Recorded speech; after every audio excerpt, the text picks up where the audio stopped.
अस्सलाम वालेकुम गाइस, ਕੀ ਹਾਲ ਚਾਲ ਨੇ? ਠੀਕ ਹੋ? ਉਮੀਦ ਕਰਨਾ ਸਾਰੇ ਭੈਣ ਭਰਾ ਠੀਕ ਹੋਣਗੇ। ਜਿਵੇਂ ਕਿ ਤੁਹਾਨੂੰ ਪਤਾ ਕੱਲ ਰਾਤ ਦੀ ਪਾਕਿਸਤਾਨ ਔਰ ਅਫਗਾਨਿਸਤਾਨ ਦੀ ਜੰਗ ਹੋ ਰਹੀ ਹੈ ਔਰ ਸਾਰੇ ਭਰਾਵਾਂ ਤੇ ਮੈਸੇਜ ਇਹੀ ਹੈ ਕਿ ਯਾਰ ਇਹ ਜੋ ਵੀ ਹੋ ਰਿਹਾ ਗਲਤ ਹੋ ਰਿਹਾ ਹੈ।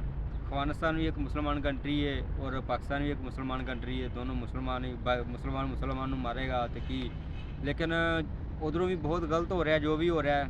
ਜਿਸ ਤਰ੍ਹਾਂ ਦਹਿਸ਼ਤਗਰਦੀ ਕਰ ਰਹੇ ਨੇ ਅਫਗਾਨਿਸਤਾਨ ਵਾਲੇ, ਉਹ ਵੀ ਗਲਤ ਕਰ ਰਹੇ ਨੇ ਔਰ ਪਾਕਿਸਤਾਨ ਵੀ ਥੋੜ੍ਹਾ ਜਿਹਾ कुछ क्योंकि इन्नी साढ़े को टैक्नोलॉजी है, कोई इन्ना माशाल्लाह साढ़े को है इन्ना सिस्टम कि असी भी इस इन्होंने चीज़ों दूसरी तरह भी मैनेज कर सकते हैं।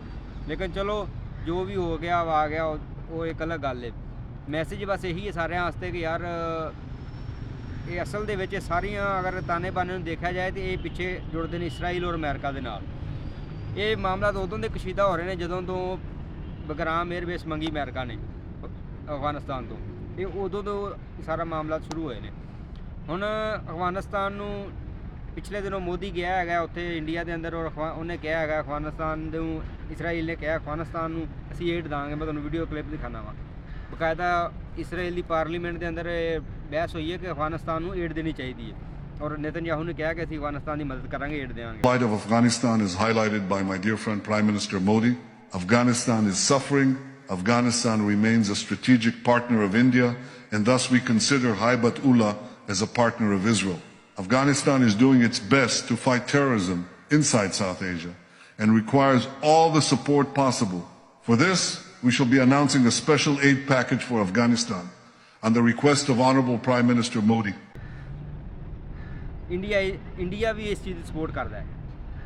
एक ग्रुप बन रहा है कि इंडिया और अफगानिस्तान और इसराइल एक ग्रुप बन रहा है, उधर पाकिस्तान और अमेरिका पाकिस्तान एक ग्रुप बन रहा है। ਇਹਦੇ ਵਿੱਚ ਨੁਕਸਾਨ ਕਿੰਨਾ ਹੋਏਗਾ ਮੁਸਲਮਾਨਾਂ ਦਾ, ਕਿਉਂਕਿ ਪਹਿਲੇ ਵੀ ਪਿੱਛੇ ਵੀ ਅਗਰ ਪਿਛਲੀ ਹਿਸਟਰੀ ਦੇਖੀਏ ਤਾਂ ਉੱਥੇ ਵੀ ਇਹੀ ਚੀਜ਼ਾਂ ਦੁਹਰਾਈਆਂ ਗਈਆਂ ਨੇ ਕਿ ਲੀਬੀਆ, ਈਰਾਨ, ਇਰਾਕ ਔਰ ਲਿਬਨਾਨ ਔਰ ਸੀਰੀਆ, ਇਹ ਸਾਰੇ ਜਿੰਨੇ ਵੀ ਮੁਲਕਾਂ ਦੇ ਵਿੱਚ ਜੰਗਾਂ ਹੋਈਆਂ ਨੇ ਉੱਥੇ ਪੈਟਰਨ ਇਹੀ ਇੱਕੋ ਹੀ ਰਿਹਾ। ਇੱਕ ਸਾਈਡ 'ਤੇ ਇਸਰਾਈਲ ਹੁੰਦਾ ਸੀ, ਦੂਸਰੀ ਸਾਈਡ 'ਤੇ ਅਮਰੀਕਾ ਹੁੰਦਾ ਸੀਗਾ।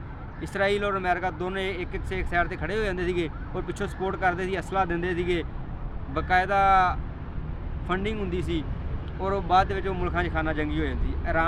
ਇਰਾਕ ਦਾ ਤੁਸੀਂ ਤੁਹਾਡੇ ਸਾਹਮਣੇ ਹੀ ਸੂਰਤ ਹਾਲ, ਲੀਬੀਆ ਦੀ ਸੂਰਤ ਹਾਲ ਤੁਹਾਡੇ ਸਾਹਮਣੇ ਹੀ ਹੈ। ਲੀਬੀਆ ਇੱਕ ਐਸੀ ਕੰਟਰੀ ਸੀ ਕਿ ਜਿੱਥੇ ਜੰਨਤ ਸੀ ਇੱਕ ਕਿਸਮ ਦੀ, ਇੰਨੀ ਪਿਆਰੀ ਕੰਟਰੀ ਸੀਗੀ, ਇੰਨੀ ਆਵਾਮ ਖੁਸ਼ਹਾਲ ਸੀ ਉਹਨਾਂ ਦੀ, ਲੇਕਿਨ ਉਹ ਅੱਜ ਵੇਖ ਲਓ ਉੱਥੇ ਖਾਨਾ ਜੰਗੀ ਹੈ ਔਰ ਵਜ੍ਹਾ ਕੀ ਬਣੀ? ਇਹੀ ਅਮਰੀਕਾ ਔਰ ਇਸਰਾਈਲ।